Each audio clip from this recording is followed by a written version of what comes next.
का जो स्टांस होना चाहिए वो ऐसा होना चाहिए कंफर्टेबल, मिनिमम मूवमेंट के साथ आप शॉट को अच्छे से परफॉर्म कर सकें। तो जो स्टांस का बेसिक्स पॉइंट होते हैं वो क्या होते हैं, हम उसके बारे में बात करेंगे।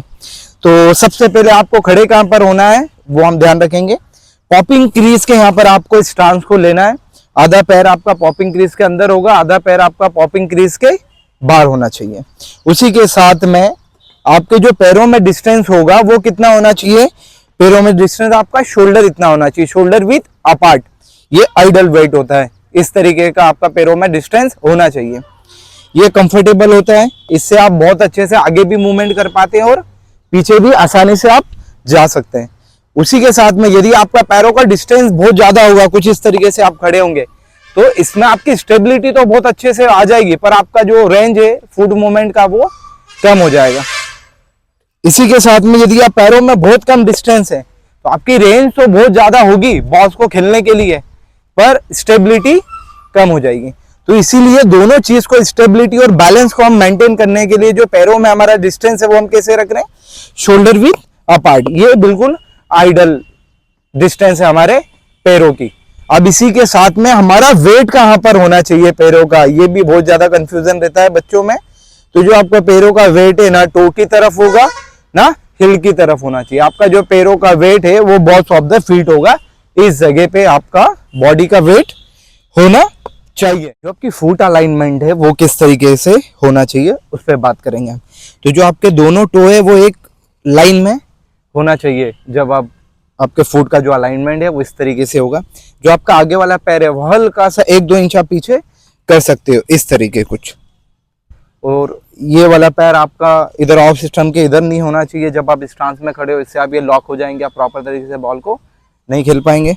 उसी के साथ में यदि ये आगे वाला पैर आपका ज़्यादा ओपन हो जाता है इस तरीके से, इसमें भी आप ऑफ साइड के बॉलों के लिए दूर हो जाएंगे, आप ओपन चेस्ट हो जाएंगे।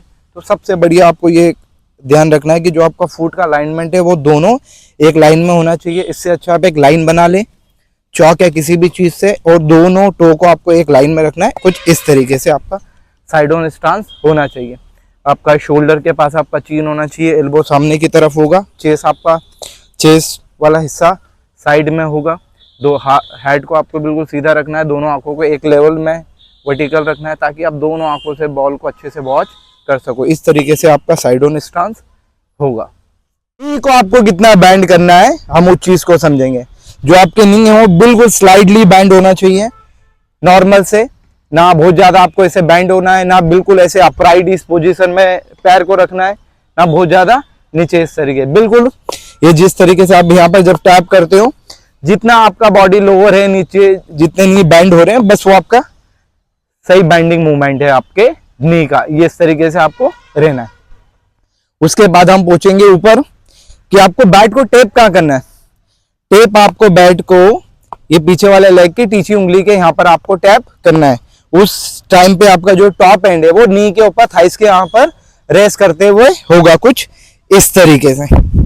और जब आप टैप कर रहे हैं तो टैप करते समय आपके बॉडी के पोजीशन को बिल्कुल सीधा रखें और बॉलर को देखते हुए आपको टैप करना है।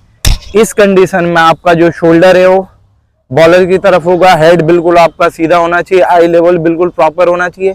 जो आपकी आंखें है वो आपके आगे वाले टो के वर्टिकल एक लाइन में होना चाहिए, ना हेड ये आपका ऐसा आगे जाएगा टो से, ना ऐसा पीछे की तरफ होना चाहिए। आगे वाले टो के लाइन में वर्टिकल होगी आपकी आंखें, ताकि आप बॉल्स को और बॉलर को अच्छे से देख सके। ये आपका साइड ऑन स्टांस होता है, एकदम इस तरीके से। पीछे वाला शोल्डर आपका पीछे की तरफ होगा लाइन से। अब इसी के बाद में बल्ले को आपको कहाँ रखना है, टेप के बाद प्री लोडिंग कंडीशन में किस तरीके से होगा। जब आप बल्ले को टैप करने के बाद आपका जो बैट है वो जो पीछे वाला पॉकेट है उसके पास होना चाहिए इस तरीके से, और जो बैट की हाइट है वो स्टंप लेवल पे होना चाहिए। और आप इसको बल्ले को रखना किस जगह, ऐसा अंदर से आना चाहिए या बहुत ज्यादा बाहर से, हम उस चीज को समझेंगे।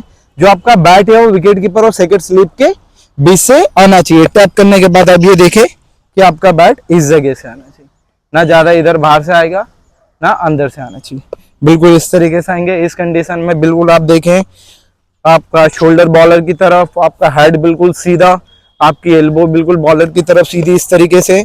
आपका टॉप एंड टाइट है, बॉटम एंड लूज है, और ये बिल्कुल आपको जितना स्टेबल आपका स्टांस होगा उतनी आसानी से आप बॉल को क्या करेंगे, वॉच कर पाएंगे, और उतनी ही आसानी से आप शॉट को क्या कर पाएंगे, परफॉर्म कर पाएंगे। तो जितना जरूरी आपका स्टांस है तभी आप शॉट्स को आप परफॉर्म कर पाएंगे। Then thank you.